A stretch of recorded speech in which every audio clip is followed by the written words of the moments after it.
because that was probably 4 boards left. Didn't even matter, it just made it all up in the back end of the lane. CEO Ronald Hicklin from Creating the Difference. Today we're going to talk about the Ebonite, the One Ovation. This ball features the HK22C cover stock, which is called GB15.1 Pearl. Features the Simtrex symmetrical mass bias core shape with an RG of 2.466, differential of 0.056, and a mass bias of 0.027. It's finished with Crown Factory compound, scans right at 5,000 grit with the CTD version 2 surface scanner. The hardness is 73, the absorption rate is fast, and it's laid out 60 by 4.5 by 30.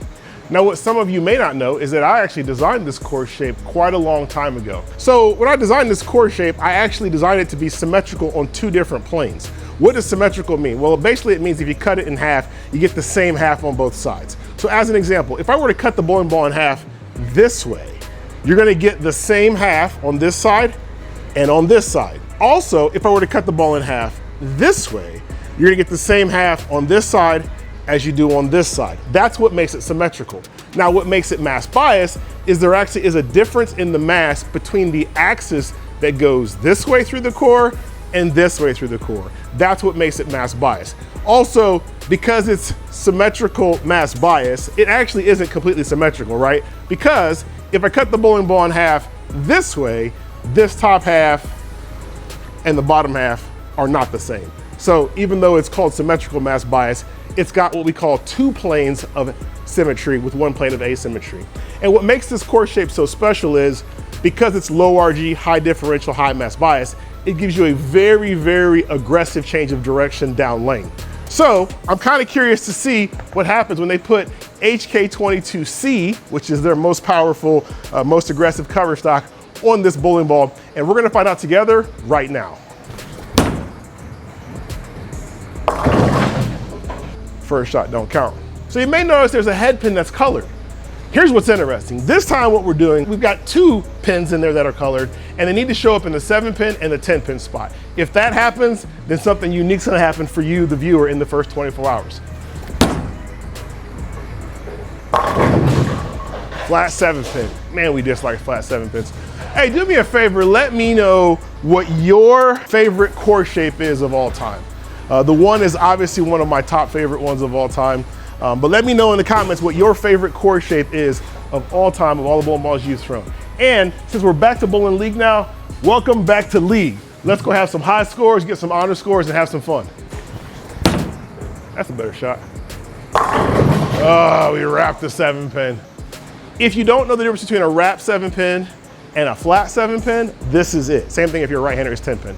What happens is the 4-pin either goes around the 7-pin really fast, which is what's called a wrap 7-pin, or it goes and lays in the gutter, which is called a flat 7-pin. Now, if you're a right-hander, obviously it's the 10-pin, but it's the same concept.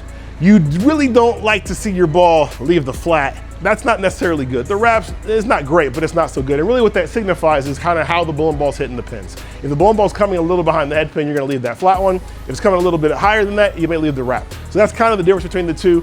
But let's keep throwing this bowling ball.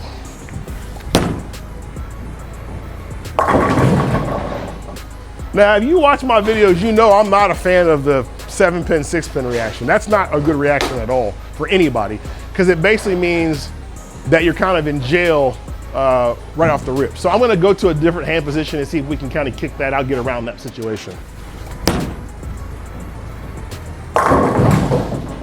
So I just created a little more axis rotation, which means now the ball is going to continue a little bit more, and as a result of that, should have a little bit more room for error and a little bit better ball reaction.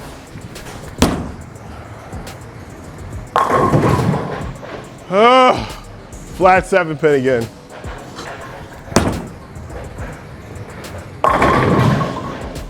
So it appears to be continuous at this point. That's kind of the shape that I'm seeing, not angular, which is not a good or bad thing, but it's continuous, looks like.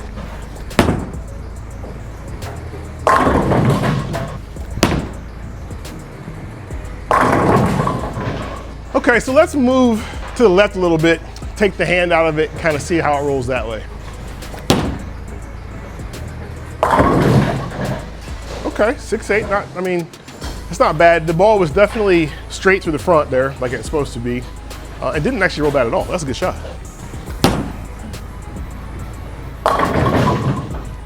Man, flat 7 pin again, bro. I don't like that.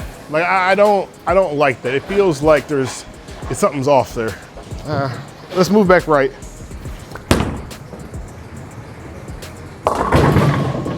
Okay, so what I'm gonna do is I'm actually going to go take the Crown Factory compound off this ball, and we're gonna throw it some more then.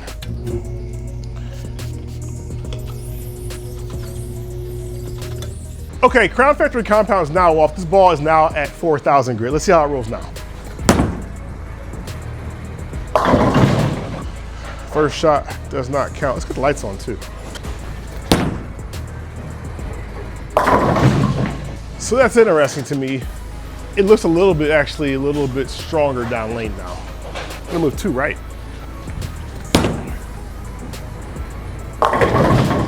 Yeah, so that's interesting. It looks a little more angular now down lane.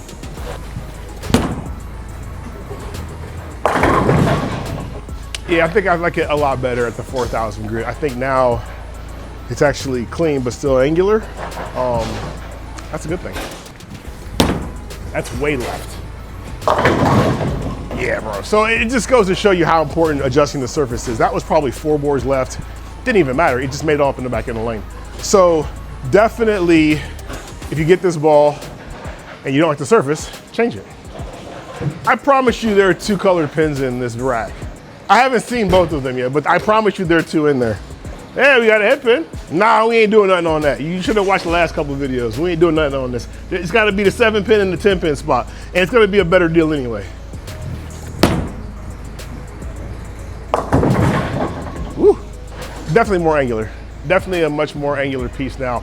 It'll work for a lot of styles of play. I think the key here is just gonna be getting the surface right for your game. All right, let's wrap this video up.